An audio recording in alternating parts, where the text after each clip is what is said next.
Which would you choose for your future self in the week to come? Reacting on everything that happens or acting because you know things are going to come and you prepare for it? Wait a minute. Do you think about your future self? This is one of the things that I work with my clients. It's really important to think about how you're going to feel in the future. And I'm going to give you an example of something that happened with me today before I filmed this video. So, I struggle with depression and anxiety and hormone fluctuation a lot. And it is very difficult to run a business when you have these things happening because it can just drain you. So today I wanted to film at least two, but trying to get to four videos for my YouTube channel. And I didn't want to. My morning didn't go like I planned. I had done a couple of things that I thought I could do, and it turned out that I couldn't. And by the time I got home, I didn't want to take a shower. I didn't want to get ready, and I did not want to do my videos. Fortunately for me, I have an accountability partner. I call her my accountability buddy. Actually, we call each other our work wife as well. And I texted her and I said, "This is what I need to do. I don't feel like it." And she asked me, "How will you feel next week if you don't do this today?" She said, "Are you going to feel okay that you didn't record the videos, or is it going to make you feel bad?" And just her asking me that made me realize that I really would be upset at myself if I didn't record the videos. I still told her that I didn't want to and that I wanted to take a nap. And then after messaging again, I decided that it would be beneficial for me to get ready and record the videos. Now, I share this with you just as a little example of one, how using an accountability partner can really work for you. And two, just by thinking a little bit ahead of what your week is going to look like or how you are going to feel later by what you do now can be really helpful with planning your week. Hey there, I'm Melinda, the orderly entrepreneur, helping you, the online business owner, streamline your business one easy button at a time. Okay, so why am I talking to you about your future self? Today, we're going to be talking about the effectiveness of planning your week ahead of time. I'm going to be giving you some tips on things that you can do to plan your week like a boss. And before I start those, I wanted to put in your mind that thinking of your future self is something that you always want to do whenever you're thinking about being more productive, more organized, more on top of things. And it really can put you in a different mindset in the now moment when you think about your future self. So just remember that as I walk you through all of these other tips that I'm going to be talking about today. So, my first weekly planning tip for you is to schedule all non negotiables first. So, we can automatically know some things that are going to happen. We either work out every other day at the gym at 3 p.m., or our child has to be at the school at 8 a.m. Monday through Thursday for gym, or we have a standing appointment with our accountability partner every Tuesday afternoon. There are some appointments that are always going to be there. So, whatever is non negotiable for you, schedule that into your calendar first. Do you go grocery shopping every single Friday? Do you have to run any specific errands for your household or for your job that happen on a specific day every single week? Think about those things and then also think about what you want your week to look like and what you can put in place as a non negotiable so that you can have time for other things. For example, stopping work at 5:30 p.m. every night as a non negotiable so that you can start dinner on time and feed your family. When we don't set non negotiables first, what happens is we end up filling our calendar with all of these things that we really need to do or we really want to do.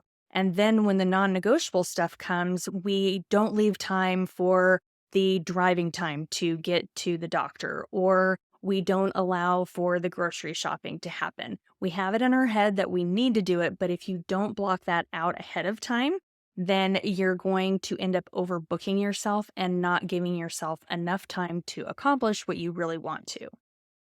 Okay, the second thing that I like to do for my weekly planning is to cross reference my calendar and my planner. Now, for me, I use a digital planner in Asana, and I also use a physical planner, which is my full focus planner.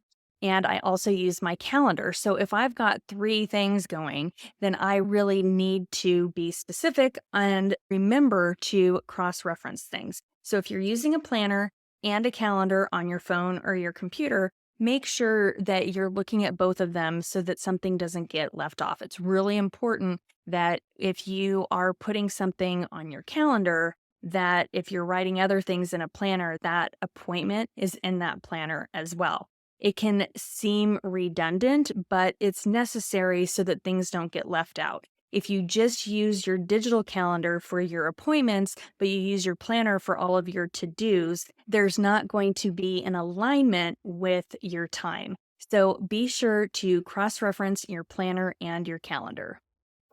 The third weekly planning tip is to create a top 3 focus for the week. Now, I am a big fan of top 3. I use a top 3 every day, and I use a top 3 every week. And what this does is it helps you break down all of the tasks that you have into the most important ones. So it helps you prioritize. You want to take 3 larger things for the entire week, and then each day take 3 tasks that will help you accomplish one or all of those 3 tasks each day. So by doing this, having the 3 each day, you're going to be able to tackle more and accomplish those big 3 that you created for the week. If you don't create a big 3 and you just use the top 3 each day, you might still get a lot done, but you may be forgetting something that really is more important than the things that you're working on. I know for me, I love to go down a Canva rabbit hole and just start designing. I also love going on to FG Funnels and creating sales pages. That's my happy place. And so I end up doing those things, but that's not necessarily what's going to get me to accomplish my bigger tasks that really need to be done. And if I don't set that top 3, then it goes out the window. Remember your future self and create a top 3 for your week so that you can build your tasks each day to feed into that. So building on that number 3, my number 4 weekly planning tip is to use a project management tool and to go and review all of your tasks for your weekly top 3 that you created. So if you've created your top 3, you're going to go to wherever you keep your tasks. I keep mine in Asana. If you use a planner, go to your planner. Wherever you keep your tasks, go there, and you're going to want to review. What is it that you have written down to do that actually belongs to those top 3 that you've created for the week? You want to make sure that all of those tasks that you're doing deal with the top 3, because your focus is going to be better and you're going to get those things done faster. Okay. And so you want to use that as prioritization. All right. Now, building on that, number 5 is the top 3 each day. And when you do the top 3 each day, it doesn't mean that those are the only 3 things that you're going to be doing during the day. That is just the top 3 things that are a priority for you that day. And then you can fill in your time with all of the other tasks that need to get done. Okay, the 6th weekly planning tip that I have is for you to carry over your undone tasks. Now, this can happen so easy. You make a task list, you brainstorm a whole bunch of things, and you do stuff throughout the week. And then you sit down to plan your next week, either on Sunday or Monday when you start working, and you create a whole nother list of things to do, and you do them. And then the things that you didn't finish the week before just get left alone and they are never seen again, or they are forgotten, or you remember on Thursday that you really needed to do that thing that you were working on last week and you didn't finish. So it's really important to carry over anything that you haven't finished from the week before into the following week. Okay, the last weekly planning tip that I have for you is something that you've probably heard me say a couple of times if you've been here for a minute, and it's to use a task management system, period. Just use a task management system for all of your tasks, because if you do not have one place to keep all of your tasks, there's going to be things that are left behind. There's going to be things that are forgotten. There's going to be things that are just going to disappear. When you are creating a task list, it's really important to remember that there are different types of tasks. Not everything is the most important thing. Not everything has to be done this week.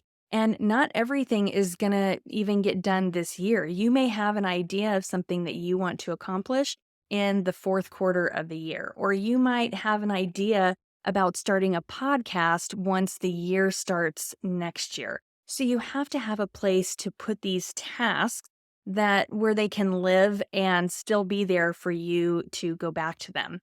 Also, even for the things that you're doing here and now, for example, your weekly top threes and your daily top threes, you have to have a place where you can categorize them, because sometimes things are not as important. You want to prioritize. And then also you have different facets of your job, right? Maybe you have a volunteer board that you're a part of, and maybe you have an online course that you're building. Maybe you have a Facebook group, and then you also have website work to do, and you have clients. So you have all of these different sections of tasks, and you may have 2 or 3 that are really important out of each one of them. So by using a task management tool, you're able to take all of those different kind of tasks and keep them in one spot so that you can manage them, remember them, and actually get them done. Now, I know that some of these overlap, using the task management tool to create your top 3, and then also using a task management tool such as Asana. Yes, they overlap, but there are different reasons for me making them different points in the list. The top 3 is really important, and having the project management system is there to help you. And then also using the task management system for all of your tasks is also super important. So we talked about scheduling your non-negotiables first. We talked about creating a weekly top 3. We talked about using a project management system to manage your top 3 tasks for the week. We talked about cross-referencing your digital or paper planner along with your calendar. We talked about creating a top 3 each day to feed into the top 3 that you create for the week. And we talked about carrying over your tasks from the week before. And I don't know if those were in order, but that's all the planning tips that we talked about. I hope that these help you. And if you try any of them, please try them and come back and make sure to comment below. If you liked this video, be sure to subscribe and click that bell button so that you get notified whenever I put up a new video on the channel. I will see you in the next video.